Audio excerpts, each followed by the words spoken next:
Hello everyone, welcome back to my channel. আমি সংযুক্ত গুপ্ত। এতদিন তোমরা আমার ডান্স চ্যানেলে অনেক রকম ডান্স ভিডিও দেখেছো, কিন্তু এবার থেকে আমি তোমাদের জন্য একটা নতুন সিরিজ নিয়ে আসতে চলেছি। যেহেতু আমার ডান্স ফর্ম ভরতনাট্যম, সেই কারণে অনেকেই আছো যারা ছোটোবেলায় নাচ শিখতে চেয়েছো বাট পারোনি, বা যারা ভরতনাট্যম শিখেছো কিন্তু এখন সময়ের অভাবে তোমরা ডান্সটা আবার কন্টিনিউ করতে পারছো না এবং তোমরা ইমপ্রুভ করতে চাও। তো এবার থেকে তোমাদের জন্য এই কারণে আমি একদম ভরতনাট্যমের A to Z theory and practical সব রকম ভরতনাট্যমের পুরো প্রপার ডান্সটা তোমাদের কাছে তুলে ধরতে চাই।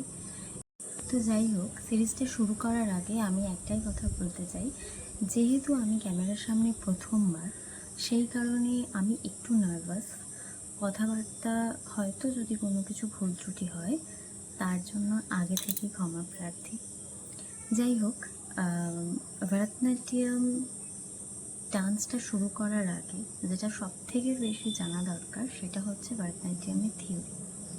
ভরতনাট্যম কোথা থেকে এসেছে, কিভাবে তার উৎপত্তি হয়েছে এবং তার কী কী ভাগ, তার কী তাল, সেই সমস্ত কিছু আজকের এপিসোডে তোমাদের জন্য থাকবে।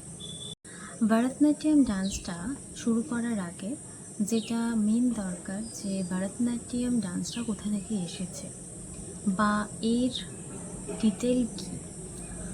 ভরতনাট্যম ডান্সটা তামিলনাড়ুর তাঞ্জোর গ্রাম থেকে এসেছে এবং এর নামের ব্যুৎপত্তি বা যেখান থেকে এই নামটার নামকরণ হয়েছে সেটা হচ্ছে তামিল শব্দ ভাবম মানে অভিব্যক্তি বা মুখের অভিব্যক্তি, এবং রাগম মানে সুর, থালম মানে ছন্দ, এবং নাট্যম মানে নৃত্য।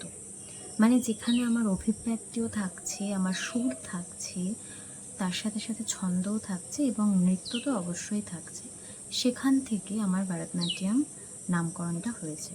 কিন্তু ভরতনাট্যমের নামকরণের পিছনে অনেক রকম মানুষের অনেক রকম মতামত আছে। কিন্তু এই ভরতনাট্যম তো হঠাৎ করে আসেনি আমাদের ভারতে বা হিন্দু ধর্মের মধ্যে বা জৈন ধর্মের মধ্যে, যেটা সব থেকে বেশি দেখা যায় যে আমাদের হিন্দু ধর্ম এবং জৈন ধর্মের মধ্যে সব থেকে বেশি ভরতনাট্যম ডান্স করার একটা প্রচলন আছে। তো এই ডান্সটা কোথা থেকে এসেছে? নাট্যশাস্ত্র থেকে আমরা ভরতনাট্যমের পূর্বসূরিদের বর্ণনা জানতে পারি এবং একটি তামিল মহাকাব্য যার নাম শিলাপাট্টিকারম, সেইখান থেকে আমরা জানতে পারি যে ষষ্ঠ থেকে নবম শতাব্দীর মাঝে যে মন্দির ভাস্কর্য শিল্পগুলো গড়ে উঠেছিল, সেইখানের মধ্যে ভরতনাট্যম এই নৃত্যটা একটা পরিবেশনার প্রচলন ছিল। মানে ওই শিল্পগুলো দেখলে আমরা বুঝতে পারবো যে শিল্পগুলো অনেকটা ভরতনাট্যম ডান্স করছে এমনভাবেই তৈরি। এবং 1932-তে এই ডান্সের নাম ভরতনাট্যম হয়, কিন্তু একটা সময় এই ডান্সেরই নাম ছিল সাদিরাত্তম বা দাসিয়াট্টমও বলা যায়। কেননা আগে হিন্দু ধর্মের মন্দিরে যারা দেবদাসীরা ছিল তারা যখন তাদের ভগবানকে তুষ্ট করতে চাইতো, তখন তারা এই ডান্স দিয়েই তারা তুষ্ট করতে চাইতো। এবং আমরা জানতে পারি যে 1910 সালে ব্রিটিশ আমল তারা এই ডান্সটাকে বন্ধ করে দেয় এবং 1910-এর পরে ভারতীয় সম্প্রদায় এই নিষেধাজ্ঞা মানতে রাজি হয় না এবং তারপর আবার নতুন করে ভরতনাট্যম ডান্সটা শুরু হয়। যাই হোক, তোমরা সবাই একটা জিনিস এখান থেকে জানতে পারলে যে আমাদের ভরতনাট্যম অনেক প্রাচীন যুগে, এবং এই নাচ তারাই করতো যারা মন্দিরের দেবদাসী ছিল। এবং তারপর কিছু মানুষের কথা আমরা এই নাচের বর্ণনা দেওয়ার সময় বলতে পারি, যে মীনাক্ষী সুন্দরম পিল্লাই, বালা সরস্বতী, রুক্মিণী দেবী আরন্ডাল, এনারা ছিলেন এই ডান্সটা আমাদের আজকের দিনে যে এত পপুলার এই ক্লাসিক্যাল ডান্সটা, তাদের কৃতিত্ব অনেক বেশি। এবং তার মধ্যে যার কথা না বললেই নয় সেটা হচ্ছে রুক্মিণী দেবী অরুণ্ডল। এনার এই ডান্সটার পিছনে অনেক অবদান। ফার্স্টে একটা কথা বলি যে আমি আমার লাইফের প্রথম 17টা বছর যেখানে আমি 5th ইয়ার কমপ্লিট করি, আমার গুরু শ্রী চঞ্চল সেন,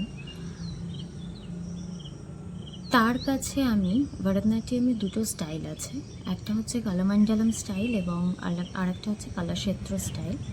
কালামান্ডালাম স্টাইলটা আমি শিখেছিলাম এবং এখন আমি যখন আবার নতুন করে ডান্সটা শুরু করেছি বা আমি এখন যেখানে আবার আমি তালিম নিচ্ছি সেইখানে আমি কালাক্ষেত্র স্টাইলটা শিখছি।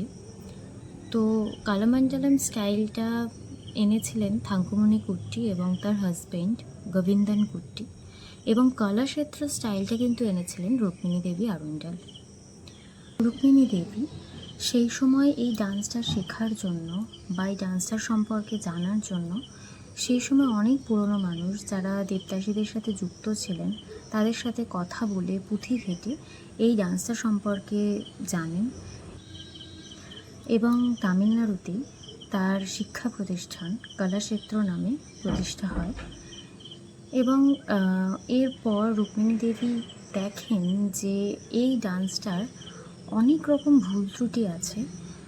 এই ডান্সটার প্রপার ড্রেস আপ ছিল না, হেয়ার ছিল না, মেকআপ ছিল না, জুয়েলারি ছিল না, এবং ছেলেদের ক্ষেত্রেও তাই, ছেলেরা নর্মাল একটা ধুতি পরতো। তো অনেক সময় এই ডান্সটা মঞ্চে করার জন্য অনেক রকম প্রবলেম ক্রিয়েট হতো, যেখানে অন্য ডান্সগুলোর একটা প্রপার ড্রেস আপ ছিল, একটা প্রপার মেকআপ ছিল, তো সেগুলো দেখতে অনেকটা ভালো লাগতো, কিন্তু ভরতনাট্যমের সেই রকম কোনো কিছুই ছিল না।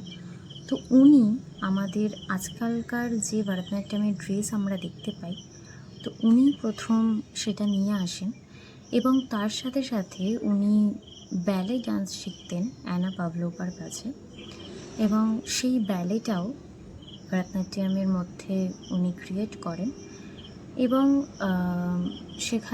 সেখান থেকে একটা ভরতনাট্যমের নতুন ডান্স ফর্ম তৈরি হয়।